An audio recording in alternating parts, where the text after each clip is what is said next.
जो हमारे young protesters हैं अलग अलग स्टेट से, उनसे मेरी अभी मीटिंग हुई थी, डिस्कशन हुआ था, फ्रैंक डिस्कशन। सबसे पहले मैं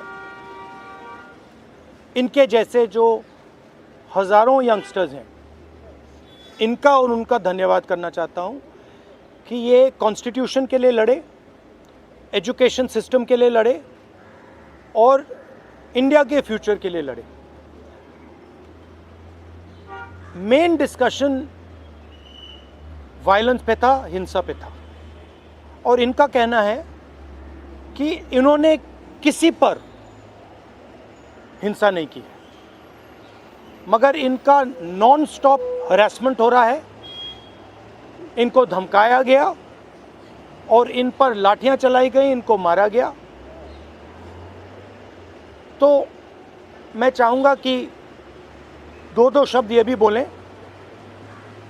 बहुत अच्छा लगा क्योंकि मेन बात इन्होंने बोली कि देखिए, जब अन्याय होता है, चाहे किसी और पे भी अन्याय होता है, एज ए सिटीजन हमारी जिम्मेदारी है कि उस व्यक्ति को हम प्रोटेक्ट करें, उसकी रक्षा करें। और ये मुझे कॉन्स्टिट्यूशनल वैल्यू लगती है, नेशनलिस्ट वैल्यू लगती है। I am very proud of all of you.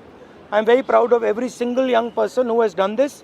You have done nothing wrong, and the question of accepting your apology does not arise. You do not have to apologize to anybody. You have not done anything wrong. I'd like to say two words in English. We had a freewheeling conversation with some of the young protesters. They mentioned to me how they were assaulted, beaten, threatened. I'm very proud of them. I'm very proud of what they have done, what thousands of young Indians like them have done. They have defended the Constitution. They have protected the idea of India. They have protected India's future. Complaining about the education system, which is a flawed system, a collapsing system, a useless system, is not a crime. If anything, the system needs to be changed. It needs to be corrected. And that is all they were asking for. They were not doing violence, they were not being aggressive, they were not being nasty. They were beaten, they were assaulted, they are threatened. Accepting their apology, forcing them first, sending gundas to their house. महिलाओं के घर में गुंडा भेजने के बाद forcibly उनसे apology, 15 साल की बच्ची से अपॉलॉजी लेना और फिर उस अपॉलॉजी को एक्सेप्ट करना, accepting that apology is complete nonsense. We do not accept it. We want a education system that works. We want exam leaks to stop, and we want the future of this country, who is them, to be respected and protected. So would you like to say a word? Talk. Hello everyone, मेरा नाम है रिया अहीर. मैं वो लड़की हूँ जो Mumbai police के सामने आ गई थी. यू गाइस से कि ये वो लड़की है जो वायरल हो गई है, जिन्होंने मुंबई पुलिस को रोका था. बट मैं मीडिया से ये कहना चाहूँगी, मैं वो लड़की हूँ जिन्होंने 20 बच्चों को अनलॉफुली डिटेन होने से रोका था. Please change your narrative, change your perspective. पर जो भी मैंने किया उसकी वजह से मुझे बहुत हरास किया जा रहा है. ट्रोलिंग नहीं बोलूँगी मैं, क्योंकि ये ट्रोलिंग नहीं है, ये क्राइम है. और सिर्फ ये ही नहीं, जनता ही नहीं बल्कि पार्टी वर्कर्स भी अभी अपने फेसबुक पर पोस्ट लगा रहे हैं, मेरे बारे में गलत बोल रहे हैं कि मैं जो कुछ भी कर रही हूँ 140 रुपीज़ में अपनी बॉडी बेच रही हूँ. सर, आप खुद ही सोचिए, उनके दिमाग में ऐसा कितनी गंदगी भरी रहेगी कि वो ये बोल रहे हैं. 27 को मैंने क्राइम रजिस्टर करवाया था. आज 5 तारीख है, मेरे हाथ में अभी तक FIR नहीं आया है. ना ये बेटियों को पढ़ने दे रहे हैं, ना ये बेटियों को बचने दे रहे हैं. मैं बस आपसे इतना कहना चाहूँगी कि एज मीडिया हमारी सबकी रिस्पॉन्सिबिलिटी होती है कि जिन बच्चों के लिए मैं खड़ी थी अब वो मेरे लिए खड़े हैं. एज ए सिटीज़न हमारी भी रिस्पॉन्सिबिलिटी है कि एक दूसरे के लिए हम खड़े रहें. Thank you. एक सेकंड. हेलो. इनके बारे में मैं कहना चाहता हूँ. इनको पेलेट गन इंजरी हुई थी. ये थोड़ा आपको बताएंगे कि कहा जा रहा है कि पेलेट गन यूज़ नहीं की गई. ये आपको थोड़ा बताएंगे. मेरा नाम नूतन टोप्पो है और मैं झारखंड से बिलोंग करती हूँ. और प्लेट गन मैं अपने आँखों से देखी थी कि हमारे साइड गन पॉइंट किया हुआ था, और जैसे ही मैं मुड़ती हूँ ऐसे पीछे से मुझे गन फायर किया गया, और मुझे पता अच्छी तरह से पता है मुझे गन से ही फायर में लगी है, प्लेट गन से ही लगी है, बस मुझे ये पता है। पर जब देश में जंतर मंतर में 20 तारीख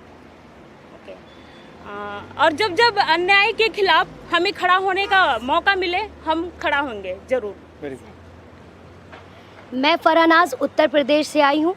मैं एज अ ग्रेजुएशन स्टूडेंट हूँ, लेकिन हम जब 20 तारीख को जंतर मंतर पे एकदम पीसफुल होकर प्रोटेस्ट कर रहे थे, ये पुलिस के गुंडे बहुत बुरी तरीके से हमको मारे। इतने बुरा इंजर्ड करने के बाद में ये लोग हम लोगों पे ये बोलते हैं कि अगर आप कार्रवाई करोगे तो हम लोग भी डायरेक्ट कार्रवाई करेंगे।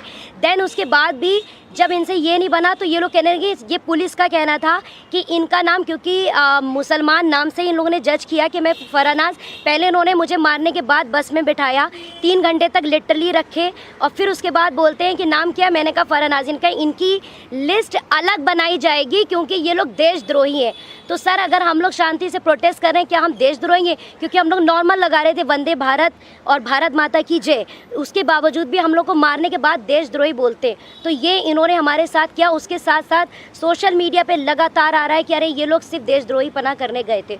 तो मेरा यही कहना है कि अगर आप लोग इस तरीके से करते रहोगे, लेकिन हम लोग बाज नहीं आएंगे। हम हक के लिए, अपने देश के लिए हमेशा खड़े रहेंगे। जय हिंद, जय भारत। मेरा नाम भरत बानाइत है। मैं नागपुर से आया था, जो जंतर मंतर के लिए प्रोटेस्ट किया था। उस प्रोटेस्ट में मैं 20 जून से था, पर 20 जुलाई को हुआ वाक़या, तो हमने धर्मेंद्र प्रधान के लिए जो इस्तीफ़ा मांगा था, उस इस्तीफ़े के लिए इन्होंने इतना अत्याचार किया, इतनी बर्बरता की। शायद हमने अमित शाह का इस्तीफ़ा मांग लिया होता तो इन्होंने हम पे सीधा गोलियां चला दी होती, बॉर्डर बना दिया होता जंतर मंतर को। मुझे इस तरीके से लगता है, क्योंकि हमने जो सहा है, मैंने खुद कईयों बच्चों को एम्बुलेंस में डाला जो ब्लीडिंग हो रही थी, उनसे ब्लीडिंग हो रही थी। मैंने उनको डाला तो सामने जाके उनको रोका गया था। उनको रोकने के बाद उनको फिर जिनके सर पे लगी थी उनके पैर तोड़े गए, और जिनके पैर टूटे थे उनके सर फोड़े गए, हाथ तोड़े गए। मतलब इस तरीके का वाक़या हमने देखा, और अभी तक ज़िंदगी में मैंने ये ऐसा दिन कभी मैंने अपने ज़िंदगी में नहीं देखा, और ये मेरे ज़िंदगी का ब्लैक डे था, और ये ज़िंदगी में किसी के नहीं आना चाहिए। इसलिए सबने एक साथ सब खड़े हुए, और जैसे मुझे मारा गया तो लोग मुझे देख के आए। पर अभी हमें लगता है कि उस दिन अगर हम रुकते नहीं जंतर मंतर पे, तो ये लोकतंत्र का आखिरी दिन होता। यही मैं कहना चाहता हूँ। धन्यवाद। हाय एवरीवन, मेरा नाम मुस्कान है। मैं ज़्यादा कुछ नहीं बोलूँगी, मैं बस इतना बताऊँगी that I was one of the peaceful protesters at Delhi Jantar Mantar. मेरा सवाल बस ये है कि जब मैं शांति से चल रही थी तो पुलिस ने मुझे मारा क्यों? आरएएफ ऑफिसर्स ने मेरे ऊपर लाठी क्यों बजाई? और जब ये साफ साफ रूल है कि आप थाई के ऊपर नहीं मार सकते हो और एक मेल ऑफिसर किसी लड़की को नहीं मार सकता, तो एक मेल आरएएफ ऑफिसर ने why did he try to jab a baton into my buttocks? मेरा बस इतना सा सवाल है। और अगर इसके लिए जिसको भी उसने ऑर्डर दिया था, अगर वो आके मुझसे माफ़ी मांग ले तो मुझे भी बहुत खुशी मिल जाएगी। एंड सेकेंडली, क्योंकि मैंने बोला कि मेरा नाम मुस्कान है, मैं एडिशनली ये भी ऐड करना चाहूँगी कि सरनेम मेरी शर्मा है। और ये मैं इसीलिए बता रही हूँ क्योंकि आजकल हर कोई मान के बैठा है कि मैं मुस्लिम हूँ, और इसीलिए मुझे और ज़्यादा गालियाँ मिल रही हैं।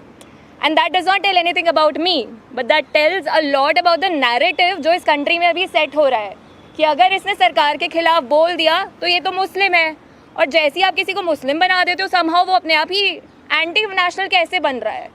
तो हम इस नैरेटिव को बहुत ज़्यादा आजकल फॉलो कर रहे हैं, और ये जितनी भी ट्रोलिंग आजकल हो रही है इंटरनेट पे, जितना भी हरासमेंट हम लोग फेस कर रहे हैं, ये इस कंट्री का नैरेटिव बताता है बहुत साफ साफ। थैंक्स। आप सब लोगों से सवाल है कि आप कह रहे हो इंटिमिडेट किया जा रहा है, आप कह रहे हो डराया जा रहा है, आपकी कनेक्शन हो रहा है, even then you are standing here, what makes you standing here? No, but I want to say something else, which is even more powerful. That there are young people who are standing here in front of India's press, but Amit Shah and the Prime Minister don't have the courage to stand here. अगर ये बाहर जाएगा उसके बाद हमें रोज़ और गालियाँ पड़ने वाली हैं। They are क्योंकि Indian. कल को मेरे साथ गलत होगा, मेरे साथ कोई आके खड़ा नहीं होगा अगर आज मैं दूसरों के लिए आवाज़ नहीं उठाऊंगी। और ये ऐसी कंट्री है, टू बी वेरी ऑनेस्ट, जिन लोगों को मेरी सुरक्षा करनी चाहिए उस दिन मैं उन्हीं लोगों से पिट रही हूँ। So as a woman of this country, please tell me where am I supposed to go to for my protection? मुझे बस आप इतना बता दीजिए. Just 1 second. One second. मेरा बस एक सवाल है जो भी ये देख रहा है उनसे, क्या जस्टिस आपको सिर्फ तभी मिल सकता है जब आप कोई कॉन्स्टिट्यूशनल वर्कर हो, या आर्टिकल 14 के हिसाब से जस्टिस सबके लिए इक्वल है? ये मेरा सवाल है. So no, last thing I want to say. 1 second, we're not taking any more questions. Last thing I want to say is that for them to come here, जो आपने बोला, it is an act of courage. It is not easy for them to come here. They are facing harassment, they are facing violence, they are facing torture, and I'm very proud that they have the courage to speak so eloquently, so beautifully about what they're feeling. And these are exactly the type of youngsters that this country needs. There's thousands and thousands of them, and I'm extremely proud of what they have done. Final thing, the person who is responsible for this violence, the person who has had the pellet gun fire into this young lady, the person who's had the pellet gun fire into that young man I brought here, the person who has turned the police force against this young lady who's asking for their protection is Mr. Amit Shah, is the Home Minister of India. He does not have the decency to come to Parliament. He does not have the decency or the courage to comment on what has happened. And there's only two possibilities. One, he did not know that this violence was being carried out on the children, in which case he's incompetent. And two, that he ordered the shooting of the pellet gun, he ordered the violence on these children, on these youngsters, which means he is culpable. Either way, he is responsible.